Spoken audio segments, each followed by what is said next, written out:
کہ فلسطینی مسلمانوں کی مدد کرنے کے لیے اجتماعی روزے اور اجتماعی افطار اور اجتماعی دعاؤں کا اہتمام کیا جا رہا ہے۔ اس کا شرعی حکم اچھے طریقے سے سمجھ لیجیے۔ کسی بھی عمل کے قابل قبول ہونے کے لیے اس عمل میں 3 چیزوں کا پایا جانا ضروری ہے۔ ایمان کے علاوہ سب سے بنیادی چیز تو ایمان ہے۔ ایمان کے علاوہ اگر کسی عمل میں 3 چیزیں پائی جا رہی ہیں تو وہ عمل اللہ کے یہاں قابل قبول ہے، اور ان 3 چیزوں میں سے کوئی ایک بھی چیز نہیں پائی گئی تو وہ عمل اللہ کے یہاں قابل قبول نہیں۔ سب سے پہلی چیز یہ ہے کہ نیت کا درست ہونا، اخلاص کا موجود ہونا۔ اگر کوئی کام کیا جا رہا ہے جس میں نیت اللہ کو راضی کرنا نہیں ہے تو کام کتنا ہی اچھا ہو اللہ کے یہاں قابل قبول نہیں ہے۔ تو سب سے پہلی چیز یہ ہے کہ نیت کا درست ہونا۔ دوسری چیز یہ ہے کہ جو کام کیا جا رہا ہے وہ کام فی نفسی ہی جائز ہو۔ اب اگر کوئی اچھی نیت کے ساتھ چوری کرے تو وہ چوری اس اچھی نیت کی وجہ سے جائز نہیں ہے۔ نیت کا درست ہونا بھی ضروری ہے اور اس کام کا جائز ہونا بھی ضروری ہے، اور تیسری اور سب سے اہم چیز اس کام کا اسلام، شریعت اور رسول اللہ کی سنت کے مطابق ہونا ضروری ہے۔ اگر اچھا کام ہے، نیت اچھی ہے، سنت اور شریعت کی موافقت نہیں ہے تو اللہ کے یہاں یہ عمل قابل قبول نہیں ہے۔ مثال کے طور پہ جمعے کی نماز 2 رکعت ہے، ہم اچھی نیت کے ساتھ اللہ کے لیے 2 رکعت کے بجائے آج 3 رکعت پڑھتے ہیں، کیا خیال ہے؟ عمل قابل قبول ہوگا؟ نیت تو ہماری اچھی اللہ کے لیے ہے، نماز پڑھ رہے ہیں، جائز کام عبادت ہے، لیکن 3 رکعت جمعہ پڑھے تو جائز ہوگا؟ نہیں ہوگا۔ کیوں؟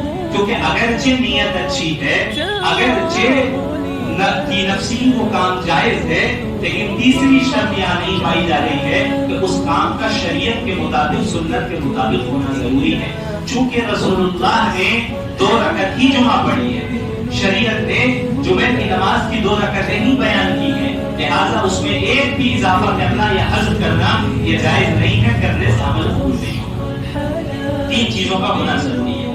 ہمارے معاشرے میں جو اس وقت اجتماعی روزے کا نظام چل رہا ہے، انفرادی سطح پر روزے رکھنے کی تو گنجائش ہے، لیکن اجتماعی سطح پر باقاعدہ اشتہار کے ساتھ دعوت دے کر کے آج سب روزہ رکھیں فلسطینیوں کے لیے، پھر اجتماعی طور پہ سب کو بلا کر دعا کروانا، اجتماعی طور پہ افطار کروانا، یہ بدعت ہے، جائز نہیں ہے۔ اگرچہ اس کے پیچھے نیت اچھی ہو، اگرچہ فی نفسی ہی روزہ رکھنا جائز ہو، لیکن جو صورت اختیار کی جا رہی ہے وہ سنت اور شریعت سے ہٹی ہوئی ہے۔ اجتماعی روزہ رمضان کے علاوہ نہیں، اجتماعی طور پہ ہر ایک پہ لازم ہو رمضان کے علاوہ نہیں ہے۔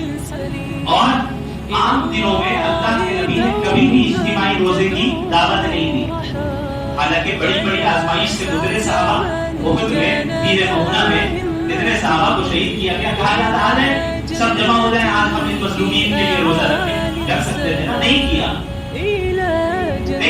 اجتماعی طور پہ الگ سے بلا کر خواتین کو جمع کر کے، مردوں کو جمع کر کے دعا کروانا، یہ بھی اللہ کے نبی صلی اللہ علیہ وسلم سے ثابت نہیں ہے۔ جو ثابت ہے وہ تو کرتے نہیں ہیں۔ ثابت ہے فجر کی نماز میں قنوت نازلہ پڑھی جائے، قنوت نازلہ خود دعا ہے، یہ نہیں پڑھ رہے۔ بعض مسجدوں میں پتہ چلا امام صاحب نے قنوت نازلہ شروع کیا، مصلی اعتراض کر رہے بھائی کون سی نئی چیز لے کے آ گئے، افطار پارٹی میں ٹھیک پہنچ جائے، وہ نئی چیز نہیں ہے۔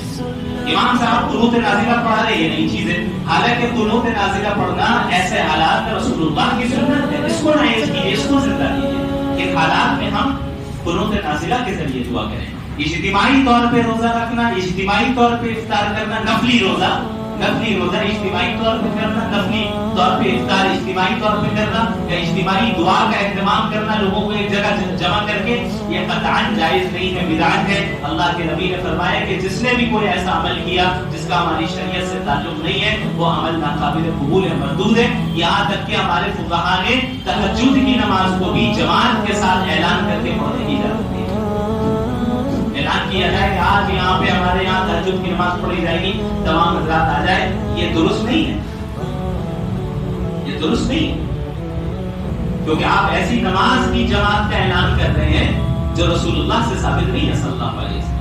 تراویح جماعت سے ثابت ہے, فرض نمازیں ثابت ہے, رمضان میں وتر جماعت کے ساتھ ثابت ہے, اور عیدین نماز جماعت کے ساتھ ثابت ہے, سورج گرہن اور صلاۃ الاستسقاء کی نماز جماعت سے ثابت ہے. اس کے علاوہ کوئی نماز جماعت سے ثابت نہیں.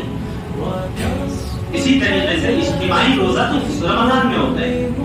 اس کے علاوہ باقاعدہ تشہیر کر کے, اعلان کر کے کسی نفلی چیز کو اجتماعی صورت میں کرنا شریعت اس کی اجازت نہیں دیتی ہے. لہٰذا جذبہ آپ لوگوں کا بہت اچھا ہے, لیکن اس جذبے کو شریعت کے دائرے میں رکھیں. اپنے عمل میں یہ تینوں شرط پائی جائیں گی تبھی قابل قبول ہے.